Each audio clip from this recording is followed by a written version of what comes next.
Cannavaro mart oyi yig'ini uchun terma jamoa tarkibini e'lon qildi. O'zbekiston milliy jamoasi bosh murabbiyi Fabio Cannavaro mart oyida o'tkaziladigan yig'in uchun jalb etilgan futbolchilar ro'yxatini rasman taqdim etdi. Ushbu tarkib yaqinlashib kelayotgan xalqaro bellashuvlar oldidan jamoaning tayyorgarlik darajasini ko'rsatib beradi. Ma'lumki, milliy jamoa O'zbekiston mezbonligida bo'lib o'tadigan FIFA Series musobaqasida ishtirok etadi.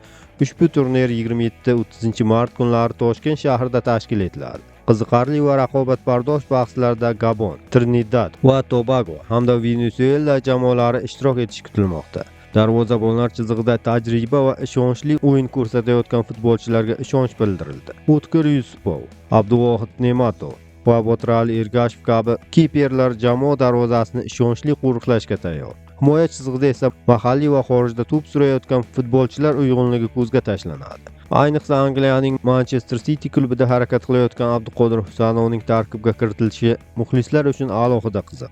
Shuningdek, Rustamjon Ashurmatov, Umarbek Eshmurodov va boshqa himoyachilar jamoa mudofaasini mustahkamlashga tayyor. Yarim himoya chizig'i an'anaviy tarzda eng boy va raqobatli bo'lib qolmoqda. Umarali Rahmonaliyev, Otabek Shukurov, Azizjon G'aniyev va Oston O'runov kabi futbolchilar o'yinni boshqarish, tempni belgilash va hujumlarni tashkil etishda asosiy figuralar bo'lishi kutilmoqda. Hujumda esa jamoaning asosiy umidi tajribali va samarali forvardlar Eldor Shomurodov, Igor Sergeyev va Sherzod Temirov raqib darvozasi oldida xavfli vaziyatlar yaratishga mas'ul bo'ladi. Umuman olganda Cannavaro tanlagan ushbu tarkib yoshlar va tajribali o'yinchilar uyg'unligidan iborat. Bu esa jamoaga tezkorlik, energiya va barqarorlik beradi.